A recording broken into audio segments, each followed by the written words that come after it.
How do we have a large body of people that are in our city and country that are excellent swimmers, and at the same time we need lifeguards?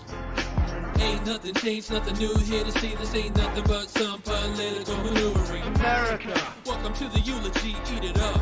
It's called political buffoonery.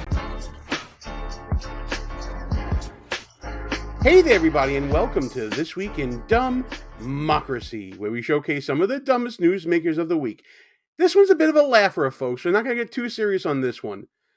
Have you ever had a moment where you're saying something and it's almost like stream of consciousness, and you're thinking to yourself as you're saying it, oh my God, I can't believe I'm saying this as you're saying it?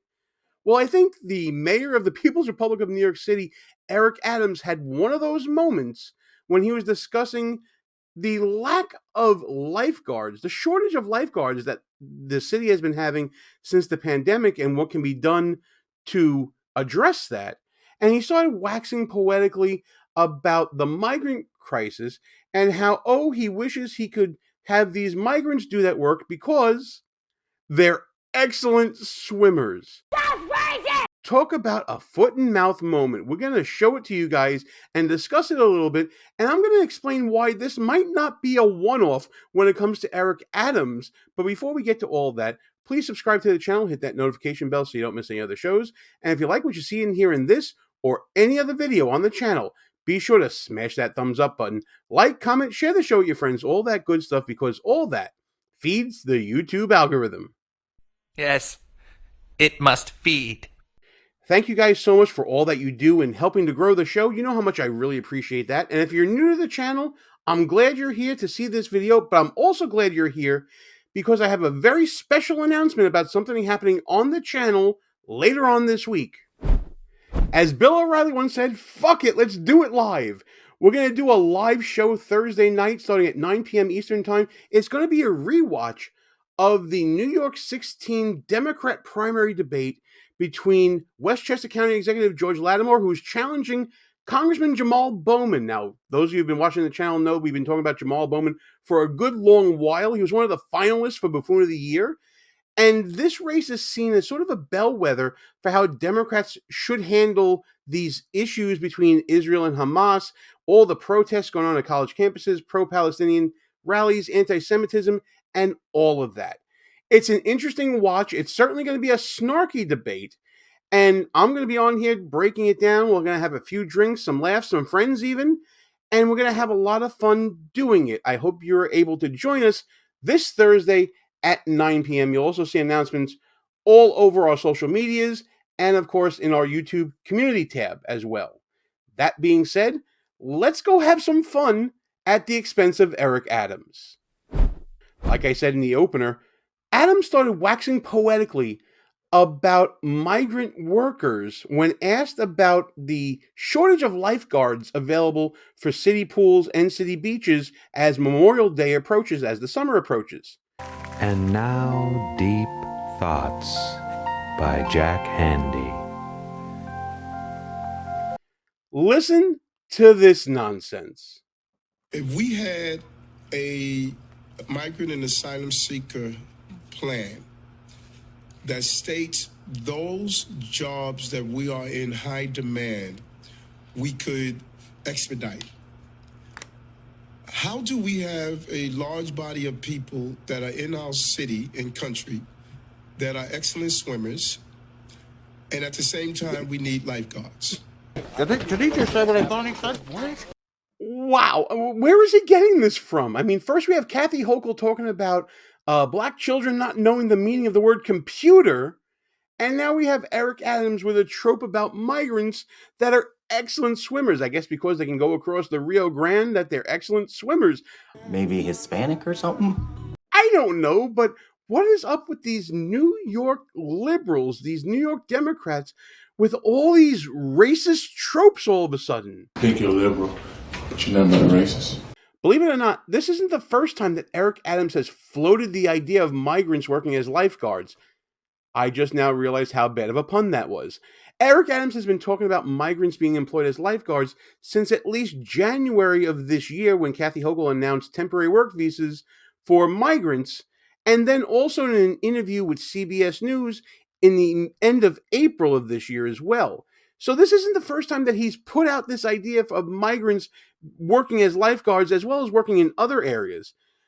That being said, let's continue listening to Adams wax poetically about the migrant crisis and the lack of work opportunities for them. You can't make this stuff up, folks. And the only obstacle is that we won't give them the right to work to become a lifeguard.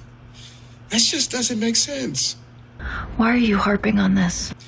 But if we had a plan that say you have a shortage of food service workers and those who fit the criteria, we're going to expedite you. If you have the experience that you are a nurse, which you have a nursing shortage, and we would expedite you. And that's the same with lifeguards. So we have all these eligible people waiting to work with the skills we need to fill the jobs, but we're unable to allow them to work because bureaucracy is in the way. Why are you wasting our time? What is this nonsense that he's putting out there about having migrants fill jobs? There are plenty of people out there who can fill jobs like lifeguards. In fact, there are many teens out there that become lifeguards every year. They have to apply, they get chosen to do training, and then they get the job if they can cut it. But what is this idea that migrants are uniquely qualified to be lifeguards? I don't get it at all. And by the way, according to the city itself, according to the Parks Department, the time for which you can put in an application to be a lifeguard, that's expired by now. And this year, there were more applicants found to be qualified than there were last year. So there are citizens who are applying for these jobs and are getting these jobs. But Eric Adams wants to have migrants get these jobs because of a trope about them being excellent swimmers. Where is he getting this from? Like what you see so far? Go ahead and smash that thumbs up button. Also, leave us a comment and tell us what you're thinking. And don't forget to subscribe so you never miss another show. It just wouldn't be an episode of mine if I didn't plug my book, Schnooks, Crooks, Liars, and Scoundrels, a field guide to identifying political buffoons, available right now on Amazon, at Barnes & Noble, and other online bookstores. And starting next week, it's going to be available right here in the shop tab of our channel, so you can check it out there as well. It's a great book, bestseller, award-winning book. I hope you check it out. We talk about different types of buffoonery. There's different types of buffoonery going on here with Eric Adams. First, it's the shocking lack of self-awareness of this waxing poetic sort of trope he has here. Not only is it sort of racist and xenophobic, but it's also kind of stupid in an endearing sort of way. He's sort of that BS buffoon that we talked about earlier in the week as well, while having the shocking lack of self-awareness that he has here. It's sort of a combination of the two. I don't think this is sort of the irredeemable type of buffoonery. It's certainly not hateful racism that we see here, but it's racism nonetheless. And Eric Adams has a tendency to do this when it comes to migrants and lifeguards, which to me is the funniest connection that has been made by any politician this year. The fact that he's done this on multiple occasions, as reported by the New York Post and CBS News, tickles me even more about this because he's been giving this some deep thought. He's been actually devoting time and resources to thinking about, what do we do about the lifeguards? I know, let's get migrants to do it. They're excellent swimmers. This is the government in the People's Republic of New York City. Now, this government clearly has a problem with migrants. We've been talking about it for over a year now. According to last numbers that I've seen, New York City has processed 170,000 or so migrants through the city, 50,000 of which were asylum seekers. And many of them have passed through the city, but many of them still remain in shelters and in the system, to the point where we don't know if we have enough beds to cover things. We don't know if there's enough in the budget. There was budget upheaval in the People's Republic of New York concerning the migrant crisis and how city services were going to be slashed until Adams stepped in to stop it because of the cost of the migrant crisis. But in the backdrop of all of this, it's just funny to think of Eric Adams thinking about lifeguards and migrants. I don't know why it tickles me so much, but it does. These are the things that keep me going in talking about political buffoonery and why we really need to pay attention when we go to the polls to elect people like this. He's a buffoon. That said, I want to thank you guys so much for tuning into this one. I really, really appreciate it. And I hope that I see you guys at the debate rewatch that we're doing Thursday night at 9 p.m. Eastern Time, right here on this channel. It's going to go live. Yes, we're doing it live. I hope you're here to watch it, and I hope that you participate and join in. It's the first time we're doing a live stream. It's really sort of a test of the live stream. I hope you guys come check it out, help out with the channel to see if we're doing it right, tell us what we're doing wrong, and see a couple of buffoons in action. This debate is worth watching. There's a lot of snark in it. There's a lot of back and forth. There's going to be some moments to discuss here that have ramifications not only for this race, but nationally, to see how the issue of Israel, Hamas, pro-Palestinian protests, anti-Semitism on campus, all this stuff should be addressed. And it's really going to be informative for the 2024 election. I hope you join us for it. That's going to be it for this video. I really appreciate you guys stopping by. As always, please like and share the video with your friends. Subscribe to the channel. Hit that notification bell so you don't miss any other shows.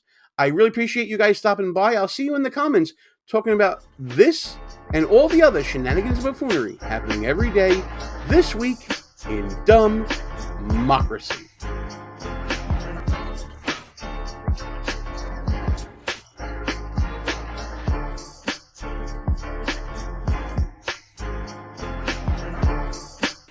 All views and opinions expressed here are not necessarily of the mainstream media and may offend some listeners. It's called political buffoonery.